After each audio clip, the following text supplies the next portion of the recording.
Japan গেলাম, শুনলাম তাদের বহু লোক দরকার। আমরা বলি যে আমরা লোক নিয়ে বসে আছি, কত লোক লাগবে বলো, আর কোন কোন দেশ থেকে তোমরা লোক, ইতিমধ্যে তারা লোক নেওয়া শুরু করেছে, সেটাই আপনাদেরকে জানানোর বিষয় আমার। ইন্দোনেশিয়া থেকে লোক নিচ্ছে, আরো কোন কোন দেশ থেকে লোক নিচ্ছে, নেপাল থেকে লোক নিচ্ছে। এবং নেপাল থেকে খুব সম্ভব যখন জাপান ভিজিট করি গত বছর, ইতিমধ্যে তারা 7,000 লোক নিয়ে গেছে নেপাল থেকে। জিজ্ঞেস করলাম বাংলাদেশ থেকে কতজন, যেটা দেখো অতি নগণ্য পরিমাণ, 1000-2000। আমাদের নেপাল থেকে চলে গেল 7,000, বাংলাদেশ থেকে যেতে পারলো না। এটা কোন ধরনের কথা হলো? কোন ধরনের সরকার হলো এটা? তাহলে কত লোক লাগবে বলে আপনি যত দিতে পারেন। তা আমি তাৎক্ষণিক বললাম যে আমরা 1 লক্ষ লোক পাঠাবো। আর কি বলতে পারি, এসব সংখ্যা বলা, সে যখন ওপেন এন্ডেড একটা কথা বলেছে, তারা বলছে হ্যাঁ আমরা 1 লক্ষ নেব। আমি অবাক হয়ে গেলাম, তারা 1 লক্ষ লোক, আরো বেশি বললে হতো, আরো বেশি রাজি হতো। আমি বললাম যে 5 বছরে 1 লক্ষ, 1 বছরের লক্ষ তো পাঠবো বুঝতেছি, কাজে একটা কথা বলতে হয়। বললাম যে 5 বছরে 1 লক্ষ লোক পাঠাবো, যতদিনে পারো, তোমার কোনো অসুবিধা নেই, যত পারো। শর্ত কি? জাপানি ভাষা জানতে হবে, তার একটা স্কিল থাকতে হবে, এই হতো শর্ত, আর কিচ্ছু নেই। আমাদের খুব সোজা একটা জিনিস নেবার জন্য সরকার বসে আছে, দেশ বসে আছে, জাপানের মতো দেশ।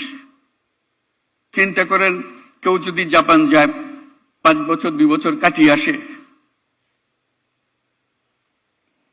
তার ভাগ্য কিরকম খুলে যাবে। আর ফিরে আসবেই বা কেন? বল যারা এসছে তারা এখানে থেকে যায়, তাদেরকে জাপান ফেরত যেতে দেয় না, তার লোক দরকার। তাহলে আরো মজার কথা, এরকম লক্ষ লক্ষ লোক দরকার। আর আমাদের লোক কাজকর্মহীন অবস্থায় আছে। কত বড় একটা সুযোগ আমাদের বোঝালো। জাপানের বহু শহরে বাস সার্ভিস, ট্যাক্সি সার্ভিস সব বন্ধ হয়ে গেছে। কারণ কি? ড্রাইভার নাই। বলছে যত ড্রাইভার পারো পাঠাও, আমাদের শহরগুলো চালু করতে হবে। আবার মাইলের পর মাইল গ্রামীণ এলাকা ফাঁকা পড়ে আছে। আগে কৃষি কাজ হতো, কৃষিতে খুব উন্নত দেশ সেটা, তারা they are very proud of their agriculture. জনশূন্যবিহীন, মানুষ নাই, জন নাই, বাড়িগুলো শূন্য পড়ে আছে, ট্রাক্টর ইকুইপমেন্টস সমস্ত পড়ে আছে। তোমরা লোক পাঠাও এগুলো যাতে আপনারা চালু করতে পারে। সেই কথার সূত্র ধরে বহু লোক আসা যাওয়া করলো, জাপান থেকে আসলো, জাপানি যারা নিয়ে যাবে তারা আসলো, তাদের সঙ্গে বৈঠক করলাম। তার মধ্যে একজন বলল যে আমার কারখানা এখন বন্ধ হওয়ার উপক্রম, আমার 5,000 শ্রমিক কাজ করে আমার এখানে, তার অর্ধেকেরও বেশি এখন 70 বছর পার হয়ে গেছে, আমি আর বেশি দিন ধরে রাখতে পারবো না, তারা অনেক আগে রিটায়ার করার কথা। তাদেরকে আমি ধরে রাখছি, আমার কারণে আছে, কিন্তু 70 বছর পরে আর রাখা সম্ভব হবে না, আমার কারখানা বন্ধ করে দিতে হবে, আমার লোক দাও। এরকম বহু কারখানা ইতিমধ্যে বন্ধ হয়ে গেছে, লোক নাই। এক অদ্ভুত পরিস্থিতি। কাজে এই পরিস্থিতির মোকাবেলায় আমরা কত দূরে আছি, যেখানে পাওয়ার জন্য লোক আগ্রহ করে বসে আছে, আমরা পাচ্ছি না। কেন পাচ্ছি না? তার মধ্যে একটা বড় করুণ কাহিনী। সে করুণ কাহিনীর একজন সাক্ষী এখানে উপস্থিত আছে, লুৎফে। মিডল ইস্টে যাই, যে দেশে লোক পাঠাতে যাই, প্রথম কথা হলো তোমাদের কাগজপত্র সব জাল, নকল, ভেজাল, ভুয়া। বাংলাদেশ বিখ্যাত হয়ে গেছে সারা দুনিয়া জুড়ে শুধু ভুয়া কাগজের জন্য। আমাকে ইউএইর মিনিস্টার বলল বলতে আমি নিজে সাক্ষী যে মহিলার সঙ্গে আমি আলাপ করলাম, সে বলল সে ডাক্তার। বেশভূষায় দেখলাম, কারণ তারা নিয়ে অনেক কথা উঠছে, বেশভূষায় দেখলাম কত গৃহকর্মী হতে পারে সে, ডাক্তার তো হবার কোনো কথা প্রশ্ন ওঠে না। কিন্তু তার দাবি হলো আমার কাগজপত্র আছে, ডাক্তারের সার্টিফিকেট আছে তার, জেনুইন সার্টিফিকেট, এটা চেক করা হয়েছে, জেনুইন সার্টিফিকেট। বলতে আমরা কি করি এখন? অবশেষে তারা বাংলাদেশ থেকে লোক নেওয়া বন্ধ করলো।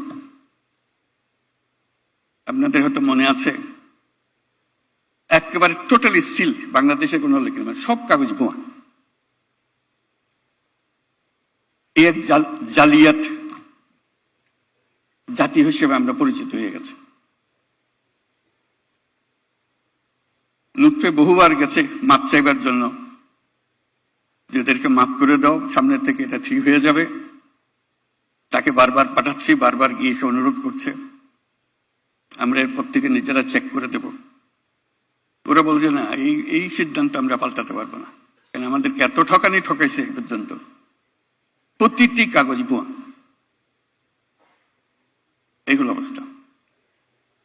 এই দরজা খুলছে কিনা জানি না, একবার শুনলাম শুধু অল্প একটু খুলেছে।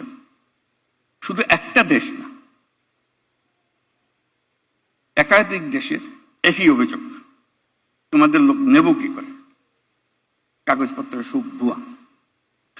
ওই যে শব্দটা ম্যাজিক ওয়ার্ড যেটা উল্লেখ করলাম, ওইটাই হলো আসল দালাল। এই দালাল থেকে সবকিছু উৎপত্তি হচ্ছে। সে কাগজপত্র তার কারখানাতেই তৈরি হয়ে গেল সবকিছু, দেশের সঙ্গে তার কোনো সম্পর্ক নেই। কি কাগজ লাগবে আমি বানিয়ে দিচ্ছি, যাকে যে কথা বলে তার থেকে টাকা আদায় করে একবার তার প্লেট পৌঁছে দিলে সে টাকা সব পেয়ে যাচ্ছে। আমাদের কপালে কেই থাকবে? আমরা একটা জালিয়াত দেশ হিসেবে, জালিয়াত জাতি হিসেবে বেঁচে থাকবো? সবার দরজা একের পর এক বন্ধ করে দেবে? কয়টা দেশের এখন বন্ধ আছে আমাদের বলতে পারবে নাকি? কয়েকটা দরজা বন্ধ।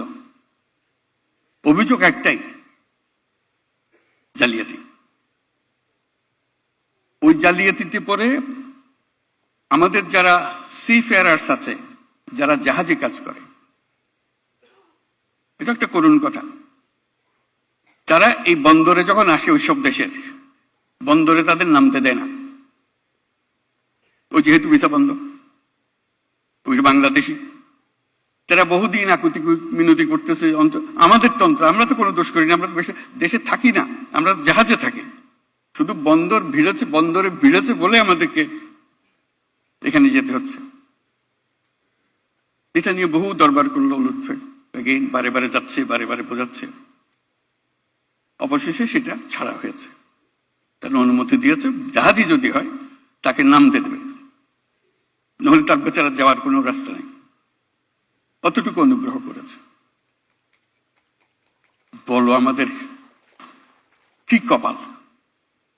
এর মধ্যে আমরা সমস্ত কিছু করছি, যত বুদ্ধি মাথায় আছে আমরা এগুলো সব করছি, কিন্তু রাস্তার পথ বন্ধ। আমাদের সুযোগের কোনো অভাব নেই। আজকে যদি 5 লাখ লোক জাপানে পাঠাতে চান, 5 লাখ লোক আজকেই পাঠানো যাবে, ওদের দরকার। কিন্তু আমরা প্রস্তুত করতে পারছি না। তার মধ্যে দালাল ঢুকবে, ইতিমধ্যে নিশ্চয়ই ঢুকেছে। ইতিমধ্যে বহু দালাল বলছে যে তোমার জাপান পাঠাচ্ছি, ওদের কথা মানে না, আমি তোমার কাগজপত্র দিয়ে দেবো, তুমি এক্সপার্ট, তুমি জাপানি ভাষা তো এক্সপার্ট, জাপানি ভাষার যে সার্টিফিকেট সেটাও দিয়ে দেব। সেজন্য জাপান ঠিক করেছে জাপানি ভাষার পরীক্ষাটা তারা নেবে, যেটা আমাদের কাগজের উপরে বিশ্বাস করতে না হয়। এই হলো আমাদের অবস্থা।